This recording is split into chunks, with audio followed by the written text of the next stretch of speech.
Mr. Kevin, the battle's going to be resuming again this year. Yeah. When the beer wears off.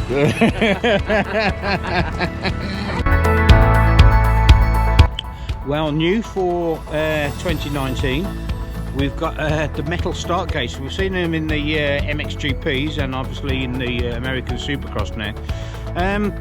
I had a chance to practice on one of these in Albeda in Spain, and I didn't bother because obviously I thought, oh, we're not going to be using these type of gates in the UK for some time. That was a bit of a big mistake, so it's going to be pretty interesting. I would say that the technique's going to be pretty much the same as going off the gate on the concrete pads. So I should imagine pushing our weight a little bit back. It's at least it's going to eliminate the gardening. We're not going to have any big ruts on the, especially on sand tracks that are going to be building up. So it's going to be an interesting addition to the 2019 season. Well, we've just done qualification this morning. We had 2 practice starts, obviously because nobody's really fully practiced or ridden with those metal start pads before, which are the same as has been introduced on the Grand Prix and the Supercross now. To be fair, I had no problems at all. I just did second gear starts, it hooked up, I just found no problems with that at all. Got underway with practice, and I never usually walk the track, so taking it easy, came to the face of a big ramp and, I don't know, overcooked it with the brakes and made a schoolboy, well, not even a schoolboy error, novice error really, and stalled the bike. Got going again, started to close down on the riders. I mean, I was dead last. So, race 1. What can I say? Tell you, it's definitely the first meeting of the season. Got down to the gate. Obviously it's a peg pick before we go out for the first race. They don't run qualifying time selection here. Went down there, pick number 5, so I had a good pick on the gate. Got down there feeling comfortable, having a chat and a laugh on the gate. Getting ready for the start to get just about to get underway, and I realised I hadn't got my goggles with me. Probably not the first time I've done it. So it was a mad rush back into the paddock, find my goggles, get back down to the line. Obviously my good spot I'd found on the gate had been taken by this time, so it's right down on the inside and the track kind of comes out. So straight away after the gate dropped, I knew I'd have to come swing into the pack almost, so I didn't get the best of starts. It had cut up a lot since qualify or practice this morning. Found it quite hard. Just got round. Oh yeah, and I think on the second lap it's exactly the same as practice because I've just had some new brake pads put in. Kevin McCarthy was on the inside of me. Well, not on the inside, just in front of me, and I went to try and make a move on the inside of him. Locked the brakes up, stalled the engine again. So that put me right towards the back of the field, and it took me a while to catch everybody up, and then once I caught them up, it was a case of then having to pick 1 or 2 off, but it was such a hard, I found it really hard. I always find Pat Cat's a hard track. I mean, they say Hawkston Park's a tough track, or one of the toughest in the world. I don't think so. I think this here, when they run a national here, is one of the toughest in the UK. So on to the second motor. I've just been out for race number 2, and it's the hardest thing I've ever done. And poor old Tomo here is about to go out and do his second motor.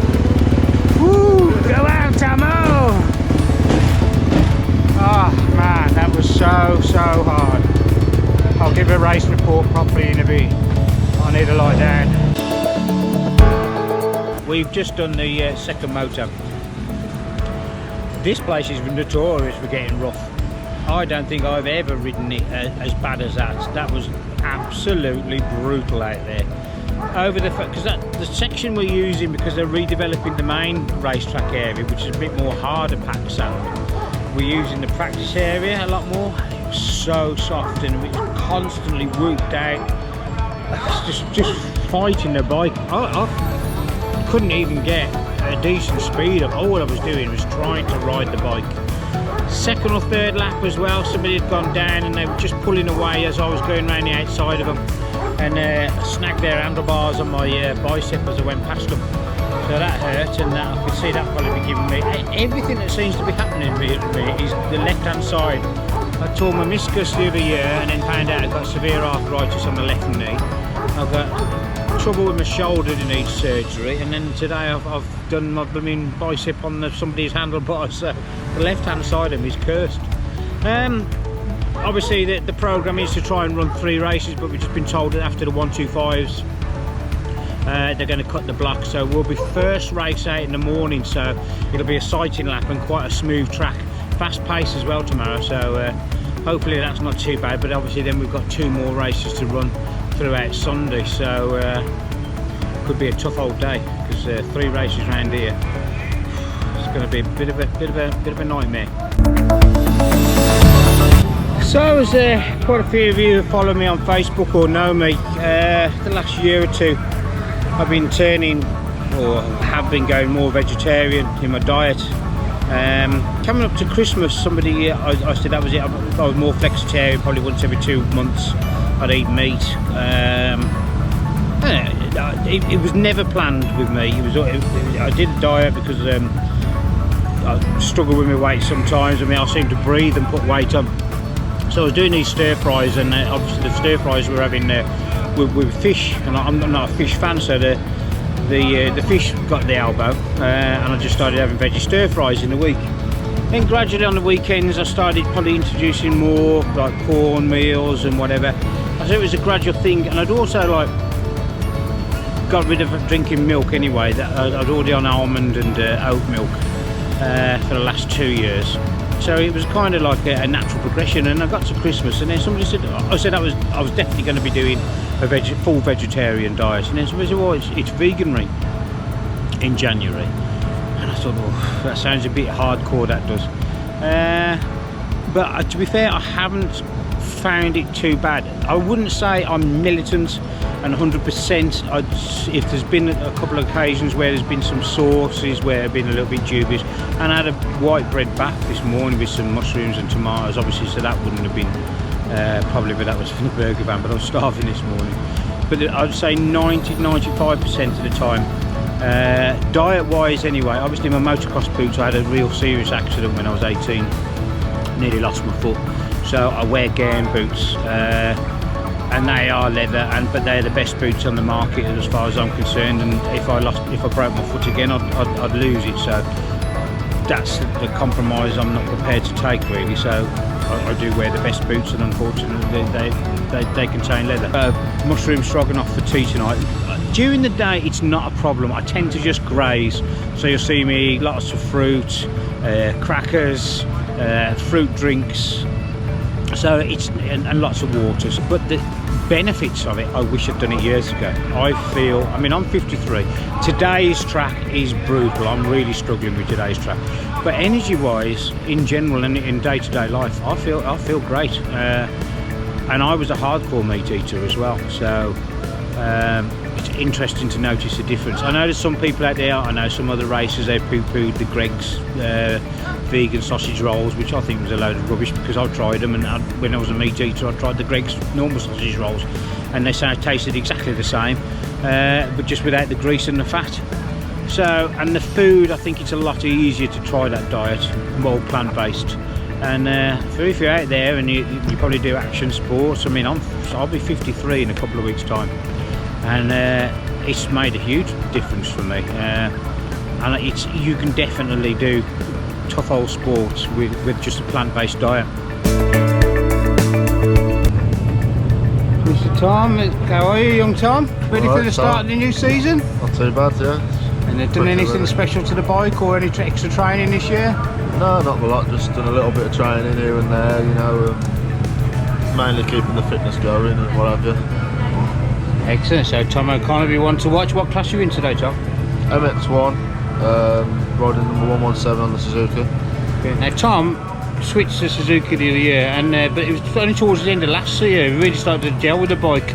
So should be good things from you, Tom. Hopefully, yeah. Just keep my head down and keep plugging away and just get the points. There you go. Want to watch? Let's check him out in the race diary later. Yeah. And here we go. The gruesome twosome. They're the men that behind the scenes that make it all happen. Well, we're on day 2 of the round 1 of the Acerbis Amateur Nationals. yesterday after the last race, I mean, I was absolutely shattered. That last race really took it out of me. I'm glad they cut the programme slightly, so that at least we had 3 races today. We were first out. Track was nice and smooth. Grady, we were literally the first ones out. Literally a sighting lap and then we're out onto the track for the race. It was a very, very fast pace. Kevin McCarthy, my arch nemesis, he was in front of me. Couldn't close the gap down. But I got a little battle with Billy Baker, the legendary Billy Baker. I'll give you a mention later, mate, on Facebook. So that race, I think I had 27th in that one.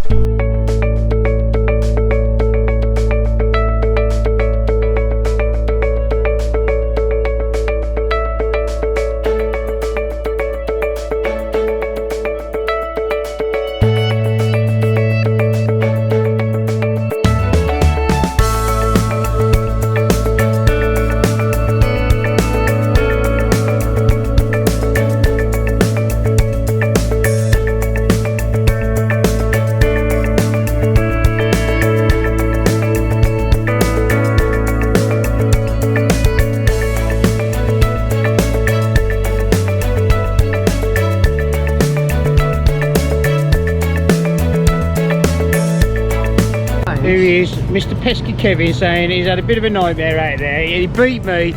He's trying to rub it in to make it even harder for me. Come on here, what happened?